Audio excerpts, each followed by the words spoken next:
El próximo día 28, domingo, Venezuela tiene una cita crucial con las urnas, lo estamos siguiendo en Es Diario. Hoy vamos a hablar con Miguel Enrique Otero, director del Nacional, desde su exilio en Madrid, una de las personas más importantes que más pueden aportar, que más nos pueden decir y que más claves nos pueden dar en relación con las elecciones cruciales de Venezuela del próximo domingo. Miguel Enrique Otero, bienvenido a Es Diario.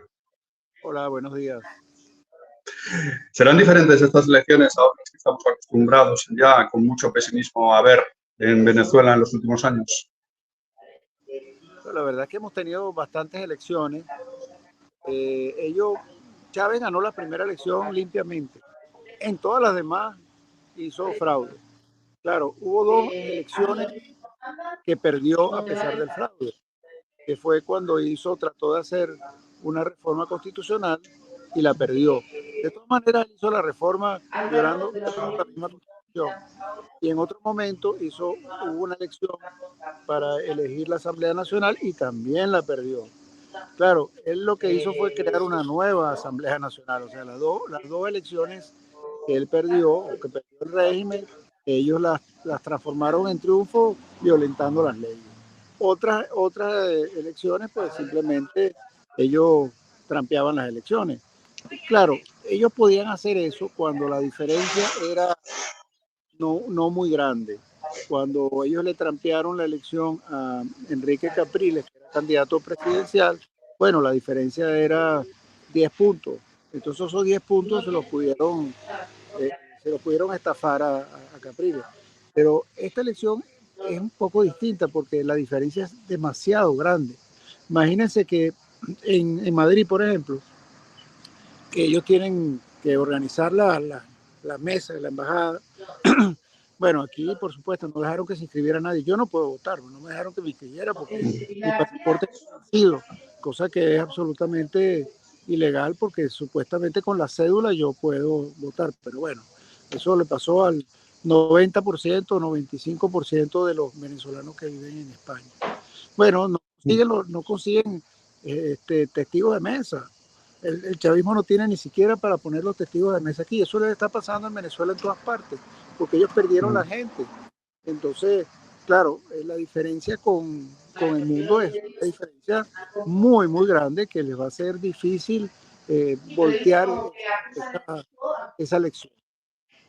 Va a ser difícil trampearlo, como dicen en Venezuela. Antes de continuar, luego hablamos también, Miguel Enrique, si le parece, sobre los problemas que están teniendo los españoles para votar los venezolanos residentes en España. Pero antes, para situar a nuestra audiencia, Miguel Enrique Otero, una persona absolutamente reconocida en el mundo del periodismo, premio Luca de Tena, entre otros, hace unos años, y un baluarte, su periódico, El Nacional, de lo que es la oposición democrática venezolana. Quizá el único y el último periódico tradicional que sigue defendiendo por los medios tradicionales del periodismo la libertad en Venezuela.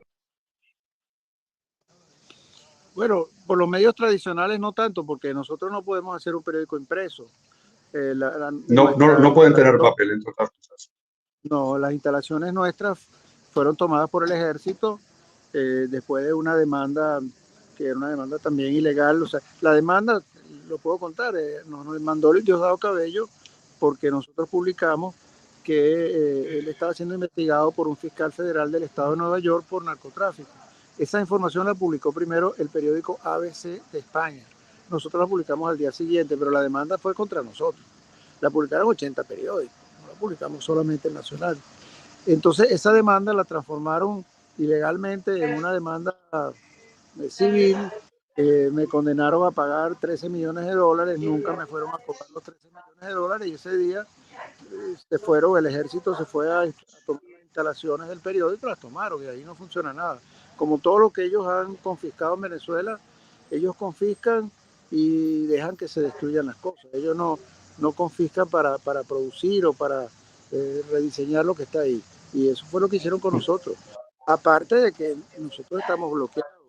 Ellos ordenan a las telefónicas, que son los proveedores de internet, bloquear la página web, porque nosotros somos una página web. O sea, nosotros migramos a internet y somos un medio de internet muy poderoso, con muchísimo tráfico, pero dentro de Venezuela estamos básicamente bloqueados por el gobierno que le da instrucciones a las telefónicas.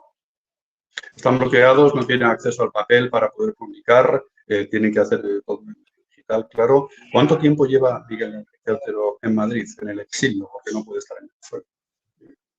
6 años. Esa demanda fue hace 6 años. Y bueno, bueno, yo estaba fuera cuando introdujeron las medidas en el tribunal y me quedé fuera. Yo estaba en Israel, me quedé fuera de Venezuela, no regresé, porque si regresaba, esas medidas se iban a transformar en algo mucho más fuerte, porque son medidas relativas a una demanda de difamación. Esa demanda de difamación que nunca fue difamación, pero yo me quedé fuera y entonces estoy viviendo en Madrid.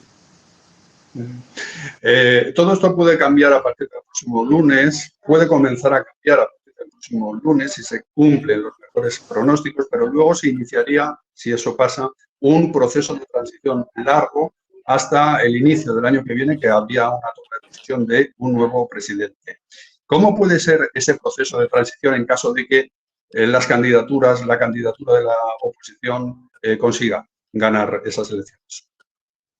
No, efectivamente, el domingo es la elección del presidente, pero el presidente no asume las funciones hasta el 10 de enero. Lo hicieron así para poder arreglar todo lo que quieran arreglar en el caso de que tengan que entregar el poder. Son demasiados meses.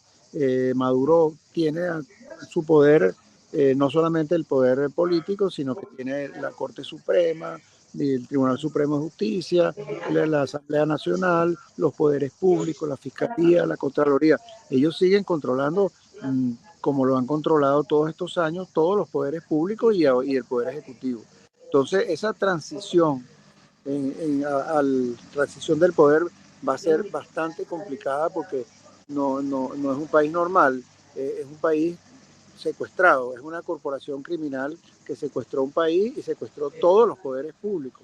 Entonces, transferir esos poderes públicos a un régimen democrático va a ser verdaderamente complicado, va a ser un gran esfuerzo y estoy seguro que eso no va a ser un proceso, digamos, tranquilo, pacífico. Ahí va a haber muchos problemas.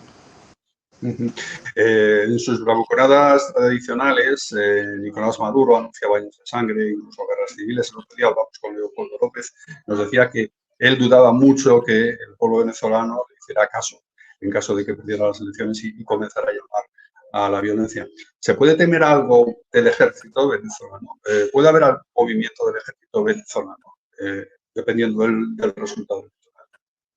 Bueno, la gente ve al ejército como, bueno, es la cultura, la historia latinoamericana, como el ejército que da un golpe de Estado en un momento determinado.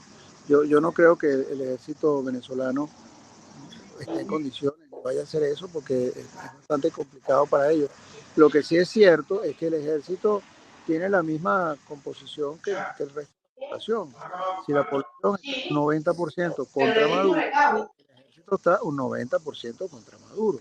Entonces ellos pueden tener el generalato y bueno, todos estos sectores que están inmersos en el narcotráfico y en todo tipo de operaciones ilegales. Pero en la práctica el ejército está igual que el resto del país. El ejército es una masa anti-Maduro. Y en un momento determinado que Maduro vaya a forzar un gran, digamos, una violación de los resultados, ahí puede ocurrir cosas como han ocurrido en otros países, que el ejército no esté dispuesto a avalar una operación como esa.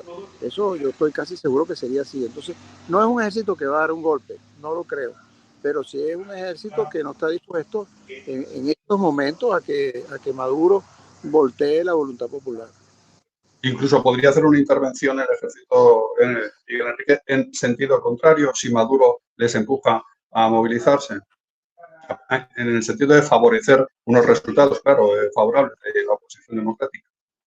Si Maduro voltea unos resultados que son obvios, va a haber una conmoción popular, la gente va a salir a la calle y el ejército no va a reprimir a las personas.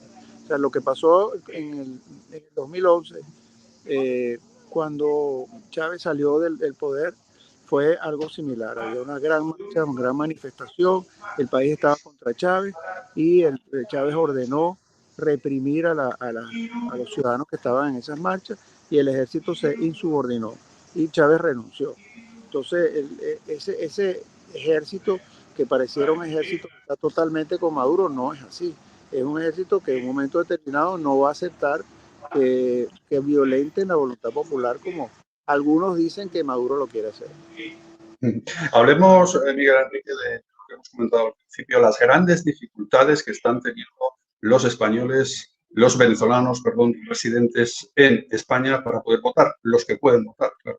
El régimen está poniendo todo tipo de trabas, ¿verdad? Bueno, primero hay 8 millones de venezolanos que se fueron del país en los últimos 6 años. Es la migración, es la diáspora más importante, con un crecimiento más rápido en la historia de la humanidad, y además sin que haya habido una guerra o una catástrofe natural. Le huyen a un régimen. De esos 8 millones de personas, 5 millones son votantes, pero esos 5 millones de votantes tendrían que votar en los consulados. Bueno, de esos 5 millones de votantes solo han aceptado que se inscriban 90.000. O sea, es un porcentaje ridículo en relación al total. Y bueno, ponen todo, yo no puedo votar porque yo tengo el pasaporte vencido, cosa que no tiene ningún sentido porque uno vota por la cédula en Venezuela.